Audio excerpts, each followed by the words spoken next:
hari ini secara resmi Yanem 26 September 2024. Saya buka secara resmi. Barangkali anak ini akan bertindak sebagai daud untuk mengalahkan hal-hal yang sudah pernah terjadi di atas pulau ini, dan akan melihat tanda-tanda yang lebih indah di depan mata kita. Ini persoalan kita. Supyori, kita harus bicara masalah negeri. Karena ada Hersan kepada kita di sore hari ini.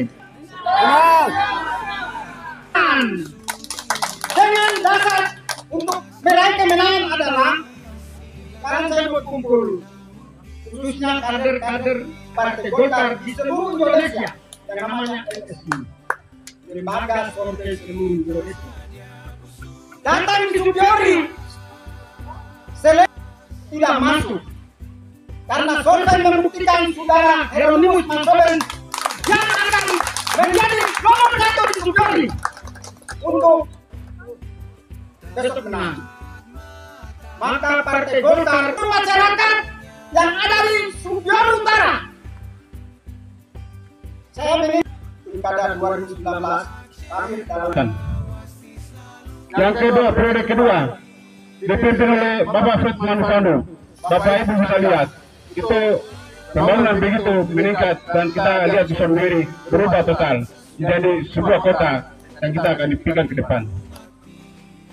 Kita lihat periode ketiga dipimpin oleh kepala daerah dari mana? Independen. Apa yang kita lihat? Ya, saya tidak usah jelaskan, Bapak Ibu sendiri sudah melihat dan sudah mendukung. Oleh karena itu, Bapak Ibu untuk periode kali ini tidak usah ragu, karena kami ada kurang lebih 10 partai politik, dan Bapak Ibu harus tahu bahwa kekuatan kita di Supyori sampai pada pusat sangat luar biasa untuk kali ini. Gerindra, yaitu Prabowo Subianto. Dan Bapak Ibu khusus untuk Supyori, supaya kita ketahui, selama ini beberapa ada oknum-oknum ASN yang selalu menuntut bahwa kita harus menaikkan ULP dan TPP. Bapak Ibu, pada kita sangat rendah. TPP dan ULP itu harus dibayar berdasarkan TPP PAD. tahu masyarakat sudah berapa persen pembangunan ini berjalan, supaya mulai dari persen sisa sudah berapa persen, dan mau masyarakat ini gimana? Masyarakat yang sedang di persimpangan jalan ini, mau ke kiri, ke kanan, ke depan, ke belakang, bagaimana? Kemarin saya tanya itu di Supyori, tapi belum ada jawaban yang baik. Dia punya jawaban yang saya rekayasa atau sampaikan bahwa mau bawa mereka untuk bebas finansial. Bebas finansial ini sudahkah berapa persen yang dilakukan oleh para pemerintah yang sudah lalu? Sisa itu yang dilanjutkan. Dan yang kita buat adalah kita perlu pemimpin yang mempunyai kriteria dan tidak melanjutkan atau merubah. Supaya ada perubahan. Supaya ada perubahan. Banyak orang-orang kaya yang ada di bawah kerindangan ini, tidak ada yang mempunyai tangan yang baik untuk mengambil mereka keluar dari kerindangan itu. Yaitu dengan Pertanyaan tadi dari Pak Binur. Pak Binur ini saya tahu beliau bertanya karena beliau tahu persis, karena beliau dari awal di Supyori ada.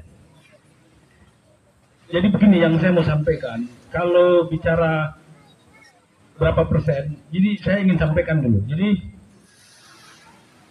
cuma ini bersifat masyarakat. Kalau kita bicara perencanaan, ada yang disebut dengan IPM, Indeks Pembangunan Manusia. Itu dia dari 3 sektor: pendidikan, kesehatan, dan ekonomi. Dari sisi kesehatan, capaian kita 50%. Ada hitungannya. Kemudian usia harapan hidup. Usia harapan hidup itu begini. Jadi target kita untuk hidup seseorang dari 0 tahun sampai sekian, rata-rata nasional itu untuk Indonesia itu 60 tahun. Itu di zaman sekarang. Jadi kalau ada orang umur sampai 60 tahun baru dia meninggal, itu artinya dia punya usia hidup baik. Berarti kesehatan bagus, makan bagus, pendidikan bagus. Tapi kalau di rata-rata di bawah itu, berarti ketiga ini belum kita capai. Data tentang usia sebelum 60 tahun itu orang di Supiori, katakan di kampung Yanem ini meninggal. Itu sudah saya buat datanya. Ada kalkulasi datanya. Terus ada yang misalnya umur di atas 60 tahun baru meninggal. Menurut hitungan orang Indonesia, itu bonus dari Tuhan. Nah, sekarang yang tadi Pak Binur tanyakan tentang data, dan satu poin saja. Itu data orang yang masuk di Supiori, di rumah sakit, usia berapa sampai berapa, dia datang rumah sakit sembuh atau meninggal, itu dijadikan data. Pada saat kita tahu misalnya ada 10 orang yang usia masuk rumah sakit, dia meninggal. Ini kita lihat, apakah dia sebelum sakit parah dia sudah ke rumah, atau setelah tidak bisa apa-apa di rumah baru dibawa ke rumah sakit. Ini data yang kita pakai. Itu dari sisi usia harapan hidup. Kemudian dari sisi misalnya kemiskinan ekonomi, yaitu tadi berapa masyarakat miskin di Supiori, standar hitungnya kita ada. Kalau usia yang dibilang miskin, data perencanaan, kalau masyarakat punya pendapatan di atas 1.250.000 per bulan, itu dia tidak dikatakan miskin. Sekarang indeks terakhir rata-rata 1.500.000 per bulan, itu masyarakat dikatakan tidak miskin. Tapi kalau pendapatannya di bawah 1.500.000, maka dia dikatakan miskin. Pertanyaannya, kenapa dia tidak berpendapatan 1.500.000 per bulan? Ini kita kaji. Potensi kita luas. Berapa orang yang punya pendapatan 1 bulan di bawah 1.500.000? Kita data. Kemudian kita cari jalan keluarnya. Kenapa dia punya pendapatan segitu? Apakah memang kita pemerintah yang tidak membuka lapangan kerja? Atau memang masyarakat tidak mengolah potensi supaya dia menjadi potensi yang baik? Itu kita kaji. Dan kajian itu dalam bentuk tabulasi. Karena kemarin saya di Bapeda, sudah saya susun itu. Itu untuk langkah kelanjutan apa yang harus kita kerjakan. Kemudian apa yang dimaksud dengan pengangguran tertutup? Pengangguran itu ada dua. Pengangguran tertutup, pengangguran terbuka, dengan pengangguran umum. Pengangguran terbuka, itu jumlah orang yang usia kerja dan bukan usia kerja, itu jumlahnya berapa yang tidak mendapatkan pendapatan tadi yang 1.500.000. Kalau pengangguran tertutup, itu usia pencari kerja yang belum mendapatkan pekerjaan. Dia sudah tamat pendidikan, tapi dia belum mendapatkan pekerjaan. Itu yang dibilang pengangguran tertutup. Itu berapa di Supiori? Ini semua ada tabel, ada tabulasi yang kita buat, kita hitung, baru kita konversi dia menjadi apa yang harus kita lakukan. Ketika kita dapat apa yang kita lakukan, potensi ini kita gabungkan untuk mengelola dia. Maka pembangunan di Supiori dalam pertanyaan tadi, Pak Binur, itu semua konsep perencanaan sudah saya susun semua. Di RPJPD, RPJMD, Renstra, OPD, sampai ke rencana kerja tahunan. Itu sudah kita buat. Jadi begitu. Jadi memang itu yang saya bilang, saya maju, kalau saya tidak tahu apa-apa, saya ini paham tentang diri saya. Akan berubah atau tidak. Itu yang mungkin itu jawab. Kita jawab. Kalau program yang saya lakukan tadi, yang tadi ditanya, sebenarnya kalau saya mau jelas saya, untuk saya lakukan ke depan. Kita bicara stunting, kurang gizi. Kita bicara sanitasi, rumah layak huni. Bagaimana orang mau sehat? Kalau dia punya rumah, baru gerimis saja setembus sampai tempat tidur. Dia mau buang air, dari sana dia harus lari ke pantai, di rumah karena tidak ada MCK. Dia mau makan, dia harus ke kios dulu, beli. Atau dia mau makan, dia ke laut dulu, mancing dulu, jual ikan, baru makan. Ikan belum dapat, anak sustep. Itu dari satu sisi bicara stunting. Stunting di Superiori cukup tinggi. Dan itu tugas kita untuk bicara stunting. 200 karton. Artinya apa? Ekonomi kita tidak naik. Pertanyaannya, kenapa dia turun? Berarti pembeli tidak ada. Kenapa pembeli tidak ada? Upaya untuk pemanfaatan mencari uang. Itu satu contoh. Belum yang lain. Jadi putaran kita lihat rendah, tingginya kita hitung standar hitungannya. Jadi upaya untuk meningkatkan, makanya koalisi kita, saya berharap ke depan, makanya selalu saya bilang, kita merubah paradigma Superiori. Teman-teman koalisi yang ada di DPR, mari kita duduk sama-sama. Jangan biarkan saya jalan sendiri. Jangan masyarakat biarkan saya jalan sendiri. Tapi mari kita duduk, kita bicara. Jadi kalau ditanya Superiori mau dibawa kemana? Tidak perlu kita bawa, kita jalan sama-sama, kita rumuskan, kita kerjakan apa yang tadi saya sampaikan, maka kita akan tiba di Maudori. Mungkin itu saja. Pertanyaan yang pertama untuk pendidikan. Tadi saya dengar dari calon wakil bupati bahwa sehingga saya lihat bahwa perbaikan dan ada di YPK ini kasihan. Contoh, kami di SD YPK ini berapa tahun belum ada rehab. Jadi ini catatan. Ada guru-guru yang saya duduk di SD YPK ini, saya duduk dengan guru-guru ini. Ada cerita bahwa berdiri mengajar, toples jatuh dari atas kena di kepala. Apakah SD YPK ini tidak bisa diperhatikan? Kami di SD YPK ini kedua jadi bupati dan wakil bupati ya perhatikan SD YPK ini. Terus yang kedua mengenai mahasiswa. Mahasiswa yang ada di Manokwari, Jayapura, Biak, Manado, Malang dan di tempat-tempat yang lain. Saya melihat bahwa bantuan yang ada untuk anak-anak yang kuliah di tempat lain. Tapi Biak saja anak-anak Superiori yang banyak di Biak. Di fakultas yang ada di Biak anak-anak Superiori banyak. Ada keluarga petani yang mempunyai pegawai. Kalau anak-anak yang kasihan orang tua tidak mempunyai pekerjaan. Waktu jadi saya bicara ini mungkin ajarkan pertanian, salah pertanian.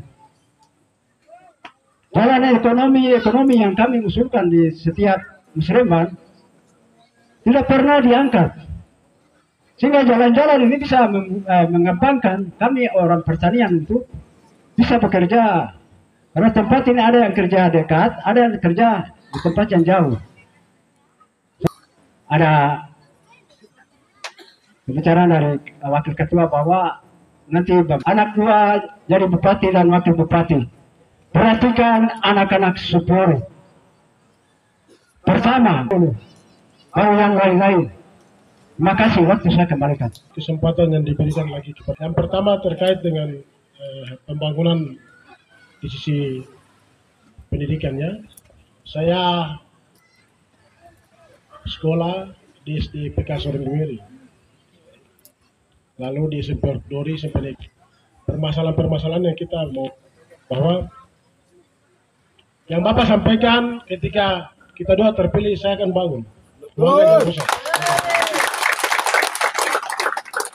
Rencana ke depan kita berdua sudah jadi pemimpin, artinya sudah dipercaya oleh masyarakat. Tadi sudah disampaikan bahwa kita berdua bukan untuk dilayani tapi melayani. Kami tidak berkantor di satu tempat, tapi kami dua akan turun dari kampung ke kampung. Apa menjadi keinginan masyarakat? Yang berikut untuk kita punya adik-adik yang di Biak, memang betul beberapa kota studi kita sudah punya pos atau kita punya asrama ada. Memang Biak belum. Tapi itu sudah masuk dalam agenda catatan kita berdua. Bahwa tetap kita akan cari lokasi dan kita bangun untuk kita punya mahasiswa di sini. Pengangguran, kita kalau mau bicara untuk semua jadi pegawai negeri kan ada kriteria. Batas terakhir sampai dengan 35 tahun. Tetapi pengangguran yang usia dia lebih, itu yang tadi kita berdua sudah sampaikan. Kita punya, tetapi juga kita akan siapkan apa, dia punya all storage, artinya itu dingin ikan. Itu. Jadi masyarakat kita punya ikan yang mereka bawa ke darat, jangan hanya lewat es batu supaya cepat tangkis, tapi kita sudah siapkan di tempat. Ini di situ ada peluang. Jadi kita buka lapangan kerja, tapi saya bersyukur PLTMH yang sekarang mau dibangun di Mapudori ini, saya mau sampaikan ke Bapak Ibu bahwa itu peluang lapangan kerja itu. Ketika besok jadi, nanti akan kerja di situ. Itu peluang kerja. Yang berikut, saya juga mau sampaikan kepada kita punya pegawai negeri yang sementara isu yang viral ya, isu yang lagi viral sekarang bahwa TPP ULP tadi dijelaskan, sehingga TPP ULP juga berupa bagian dari kebijakan dia harus dirasionalkan. Tidak ada sangkut paut dengan Roni Mansobe dengan Hasan terkait polot maju. Tapi kita dua terpilih, kita akan kembalikan nilai yang sudah dikurangi, kita kembalikan. Kita punya LP, TPP kita kembalikan. Bila perlu PAD kita naik, kita akan tambah nilai. Untuk kita punya pegawai negeri. Saya mau sampaikan juga untuk jelas untuk ini. Saya punya masyarakat yang punya bendera-bendera ini. Hari ini kita bicara adat, berarti kita bicara awal, berarti kita bicara otsus. Di sana sini bahwa Roni Mansobe menjual proyek. Roni Mansobe jangan pekerjaan proyek. Sampai dengan hari ini, saya mau sampaikan bahwa saya punya tugas sebagai sekretaris Barat Keuangan. Saya laksanakan satu tugas terkait dengan pekerjaan itu urusan PPD, tidak ada kaitan dengan saya. Kalau saya jual proyek atau saya bawa proyek, kenapa saya punya rumah di Mansobe, rumah tuan tipe 4x6, tetap begitu terus sampai sekarang, tidak pernah berubah. Kalau saya jual proyek, kenapa saya mengikut partai di Jakarta? Partai yang mengusung kami ini, puji Tuhan, karena itu semua Tuhan yang berikan untuk kami. Ini kami partai gratis. Barangkali itu saya sampaikan. Terima kasih. Tanya tentang sekolah, jadi sekolah dulu boleh. Itu yayasan dengan negeri beda. Karena YPK, di sekolah ini ada 40 SD. Itu sebagian besar YPK, saya tahu itu. Negerinya cuma 1-2 saja, cuma berapa. Kalau dulu yayasan itu berdiri karena swadaya, terus negeri. Tapi sekarang semua sudah rata. Yayasan kan negeri sama, karena kenapa dia rata? Karena di situ ada pendidikan dasar 9 tahun. Jadi dari SMP 6 tahun, SMP 6 tahun. Itu menjadi kewajiban pemerintah untuk biaya itu. Terkait dengan yang tadi Bapak sampaikan, saya pikir segala kekurangan yang ada di sekolah-sekolah nanti, semua karena saya mau berangkat dari sana, ketika kami dipercaya untuk dipilih, maka sektor pertama untuk membangun pendidikan yang tadi sampaikan, mulai dari PAUD, SD, SMP, pendidikan akan kita kaji dan kita benahi semua.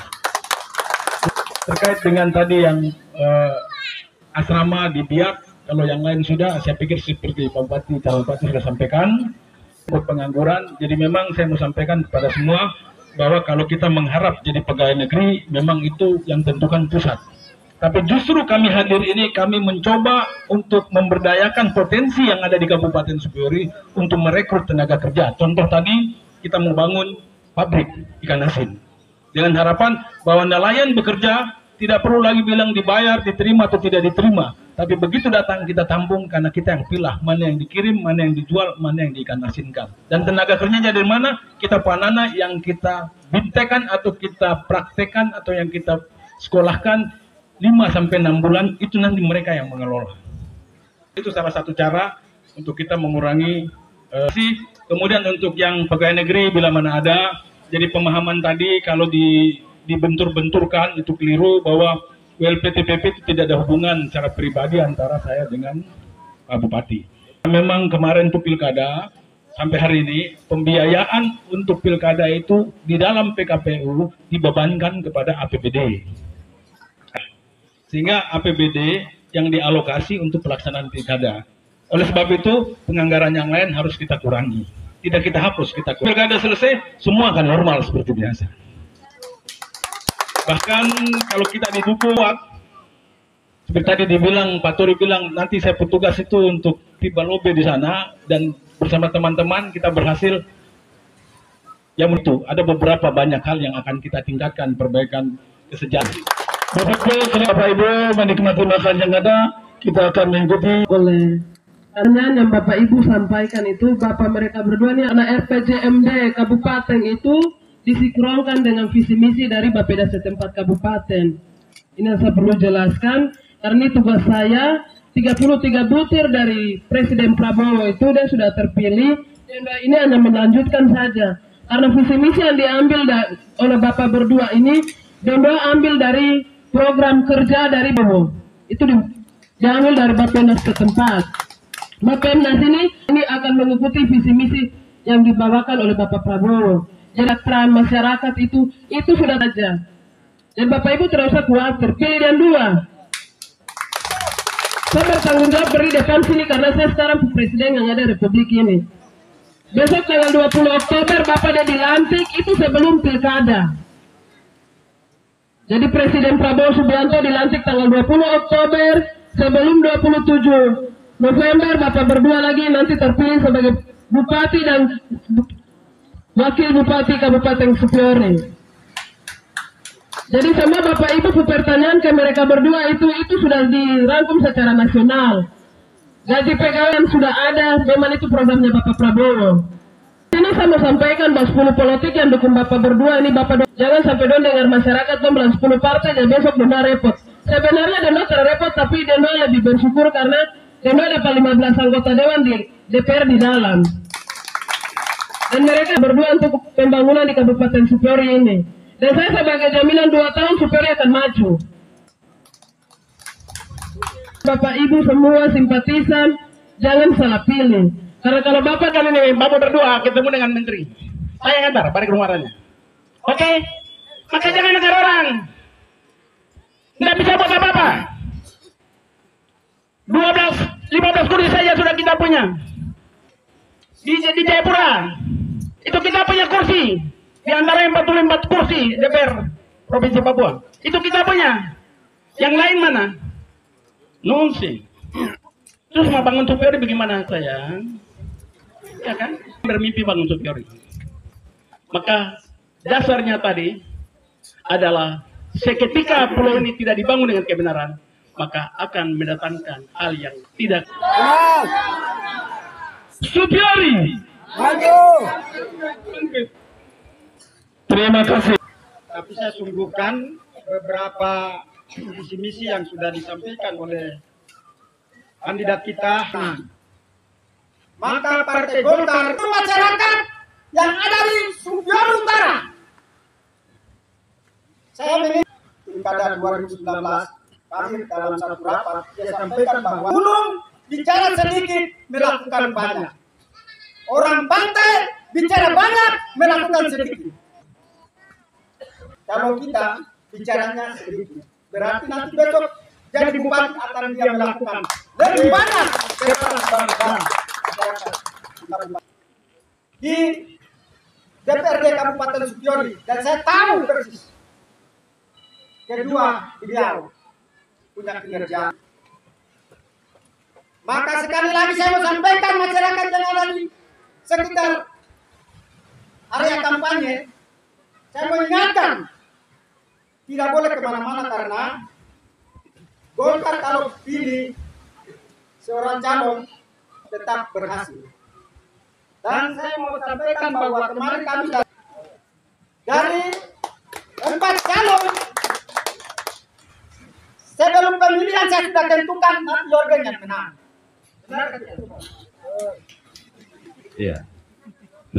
Ya, jadi ketika ditanya dari pusat, jawaban dari senior saya salah satu yang akan memenangkan calon DPR di Kabupaten Supyori, khususnya Dapil 4.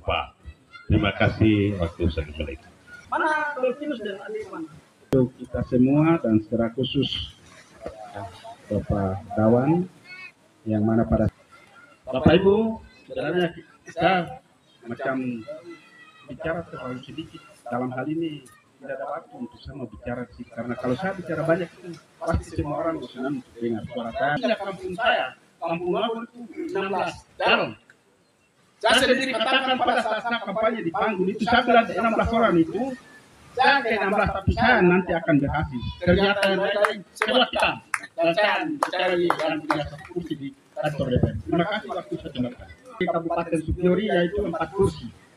Kami punya suara untuk akan mendukung saudara calon Bupati Hieronymus Mansoben dan Pak Hasan. Secara umum di 4 dapil kami punya suara sudah yang sementara kami kantongi 2.260. Itu dari Partai Golkar. Belum lagi partai pendukung yang lain PDIP. Coba Bapak Ibu boleh di mana-mana, tetapi pada waktunya jangan ke mana-mana. Datang kepada Ersan akan menang. Ingat itu. Ini analisa untuk kemenangan 3 calon Bapak Hieronymus Mansoben dan Hasan Yusuf sudah menang. Jadi barang siapa yang ada di luar sana, mari bergabung. Jangan ikut perahu-perahu kecil yang tidak ada perahu. Tapi mari perahu besar ini. Ya, bisa kan? Bisa. Bisa. Itu nomor 3 ya. Kita 3 kali sudah menjawab. Di Pantai Yanen, saya ingat lagunya Setnat, Apisa. Hari ini kita datang di sini buat perjanjian. Kenapa tidak? Hari ini kita sudah berjanji untuk mendukung. Kemudian saya mengingatkan, saya punya pengurus kader dari Supyori Utara dari 5 kampung. Hari ini kesempatan kita di hari ini kita jaga. Sepanjang kita bergaul berkomunikasi, jaga komunikasi kita dengan baik sehingga komunikasi 3 pasangan ini, Bapak Hieronymus dan pasangannya Bapak Hasan, Bapak Yotam Wakum dan Marinus Mariar, Ibu Norlin Mamuribo sebagai Bupati, calon Bupati, dan Herim Zorba sebagai calon Wakil Bupati. Siapa calon Bupati yang benar-benar Supyori? Nomor 3. Hieronymus toh? Ya, berarti kamu sendiri sudah jawab. Yang kedua, kalau kita mau hitung di atas kertas, yang kemarin punya jumlah suara itu 2.000. Yang kemarin dapat lulus di KPU. Marwah itu 4.000 lebih. Hersan ada 9.000 lebih. Coba kita hitung. tadi Bapak Binur tanya itu. Tapi tadi dijawab oleh Wakil Bupati. Jadi semua lengkap. Saya sebenarnya IKBS ini, wakil belum pergi. Tapi saya masuk duluan di sini karena saya sudah analisa 3 calon ini yang semua orang terbaik di Supyori, tapi jatuh pilihan dari kami IKBS. Ini orang ini sudah. Saya kontak Pak Mukabu. Kami akan datang. Yang maju di Supyori, calon bupati dan wakil bupati, kalau tidak, maka nanti kamu akan mengalami kesulitan. Lain sakit, lain mati dan secara resmi Yanen 26 September 2024 saya buka secara resmi.